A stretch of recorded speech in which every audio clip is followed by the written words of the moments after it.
At the beginning of the movie, we witness something that makes absolutely no sense. An ambulance tears through the streets at full speed, and inside is a young man fighting for his life. By the time the paramedics wheel him through the hospital doors, it's too late. He's gone. But here's where things get strange.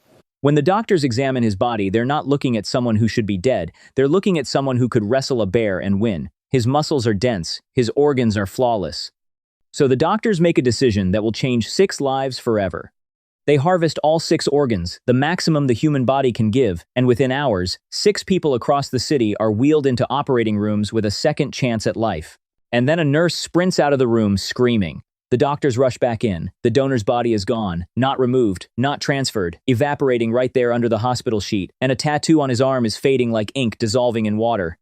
The room clears in seconds. These people are convinced they've witnessed something supernatural. They're not wrong.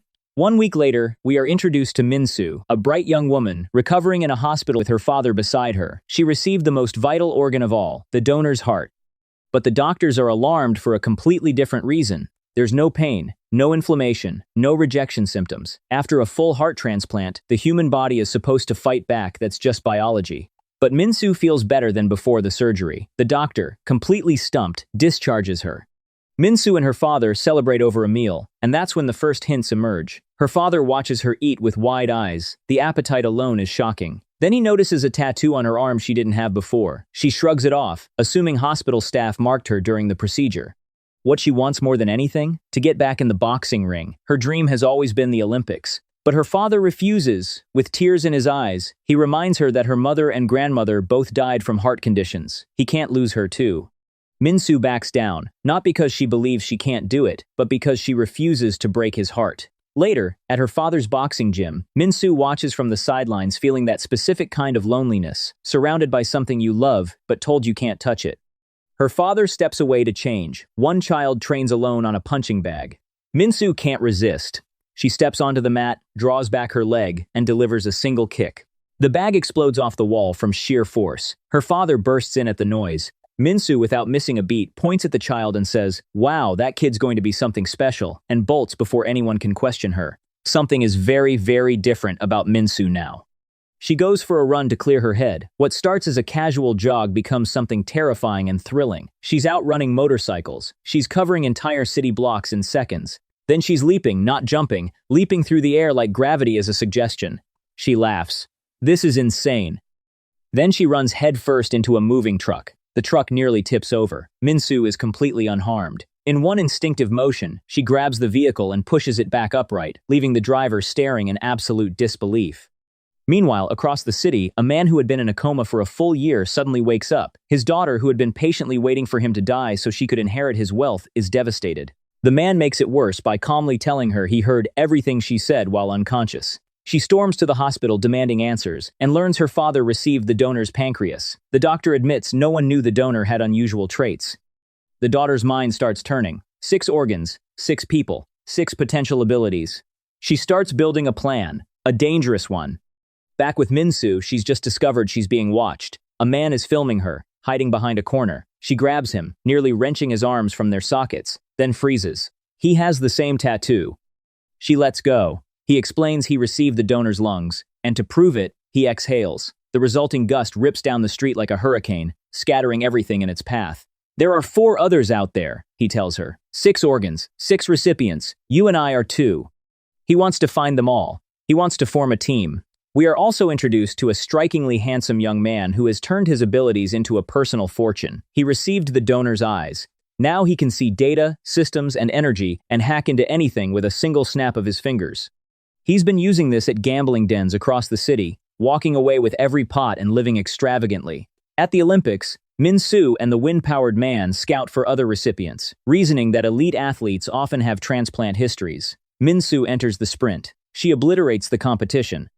They soon encounter a warm woman, offering drinks to other competitors, kidney transplant recipient, tattoo on her back. She's one of them. When asked about her abilities, she thinks carefully and says, "My skin has become flawless. Everyone seems captivated by me." Min-soo stares. That's it? Before she can process this, the hacker crashes their meeting, snapping his fingers, killing the lights, reading everyone's personal secrets aloud from their phones. The tension between him and the Windman is immediate and ugly. The Windman storms off, convinced they'll beg him to return. No one does. "At least pay for the food," Minsu shouts after him.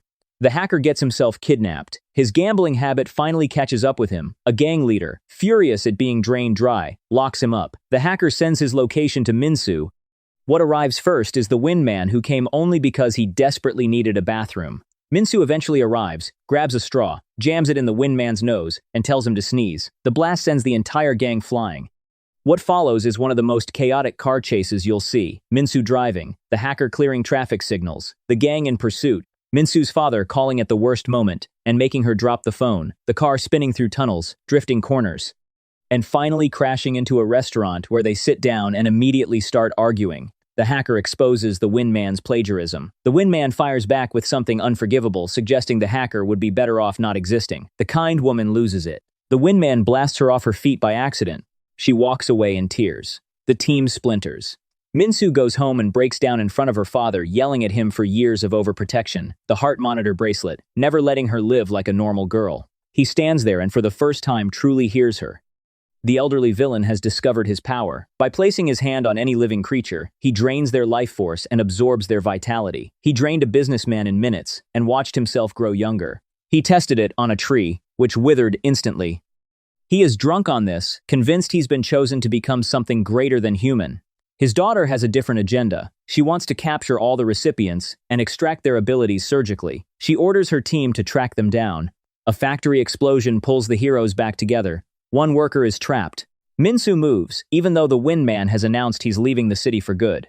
The heroes arrive. Minsu punches through the outer wall. The hacker opens the security gate. They enter, but smoke fills everything. They're arguing. They're about to fail. Then the Windman walks back through the door. Immediately announces he can't see anything in the smoke and nearly leaves again. The hacker reluctantly guides him through via instructions. The kind woman finally loses patience, shouts them all into order, and together they reach the trapped worker. He's unconscious and dying. Then a factory manager steps forward, someone they've never met. He places his hand on the worker. Complete healing, instantly.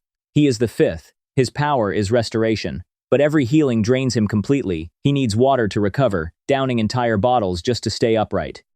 And in this moment, something extraordinary happens. When the kind woman grabbed two teammates' hands in desperation, her tattoo glowed. Energy flowed between them. She isn't just aesthetically gifted. She is the team's living battery. She finally knows what she can do. The villain visits the factory under the guise of gratitude. He spots the healer's tattoo, gets his name, and walks away smiling in a way that sends chills down your spine. The healer is captured, tied to a surgical table, no anesthesia, screaming. The villain orders a partial liver transplant directly into himself. The surgery happens, and when it's done, the villain can now heal himself. The healer is left old, frail, and barely alive. The rest of the team is captured one by one. Minsu is ambushed, and her father, bless him, throws on his boxing gear and charges at the kidnappers with absolute conviction. He has no idea that Minsu is defeating everyone behind him. She launches people through the air, spins him around like a weapon, puts herself back in position, all while he stands there beaming. Your dad still got it. It is simultaneously the most heartwarming and funniest sequence in the film. But the others aren't as lucky. The villain strips the hacker of one eye during surgery. The young man wakes up, bandaged, in agony, begging them to take his life rather than his sight. Minsu races to the compound with her father, who still thinks these are school bullies. She spots the villain's tattoo. She knows exactly what she's dealing with. She hits him with everything she has and breaks his arm. He drinks water. The arm heals in seconds. He carries two stolen powers now, the healer's regeneration and the hacker's energy vision, and he wants Minsu's heart. You don't even have one, she fires back. The battle is devastating. He matches her speed. He heals every wound the instant she inflicts it. Her friends rally the Windman, blasting him, the kind woman recharging Minsu mid-fight, but he keeps regenerating, keeps absorbing, keeps coming. He beats the team down one by one. He stands over Minsu as her tattoo begins to fade, the signal that she is dying. The kind woman, sobbing, agrees to transfer power to him to save her friends. She takes his hand, but she doesn't give him anything. She takes everything he has and channels it straight into Minsu. Minsu's eyes open.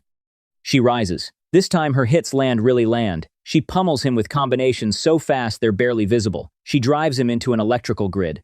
She snaps the steel rods he swings at her like dry twigs.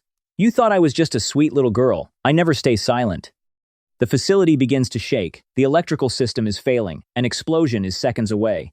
The hacker, trembling with a childhood phobia of electricity, makes a decision.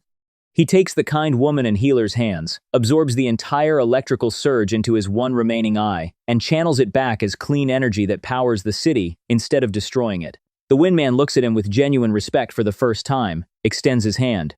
I'm proud of you. Their rivalry ends right there. The team joins hands. The kind woman floods them all with energy. They heal each other's wounds. Then the villain rises from the rubble, finds the last water tank, and drinks it empty. The villain turns to the kind woman. Transfer your power to me or they all die. She takes his hand and drains him dry.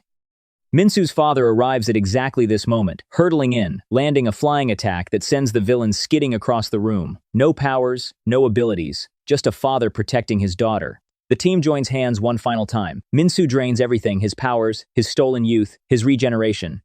He collapses, old, frail, and powerless, in front of the followers who had worshipped him. The hacker reveals his true form to them all. The crowd stares at this withered man on his throne and realizes they were deceived from the start. It's over. The team stands together, bruised, exhausted, and laughing. We need a team name, the kind woman says. They argue, they brainstorm. Minsu offers it simply, high five. Everyone agrees instantly. Their first official mission, they go to the hospital and wake a rescue worker in a coma. His wife watches him open his eyes and collapses into him sobbing. The healer smiles quietly. The 6 supers, the most unlikely, most chaotic, most genuine found family, decide right there to stay together, fight evil, and protect those who have no one. Before you go, if you watch this entire breakdown and still haven't subscribed, what are you waiting for? This channel works hard to bring you explanations like this one, and all it takes is one tap. And drop a comment below if you woke up tomorrow with one of these 6 powers. Which one would you choose and why? The heart, the lungs, the eyes, the healing touch? Tell me below. I'll see you in the next one.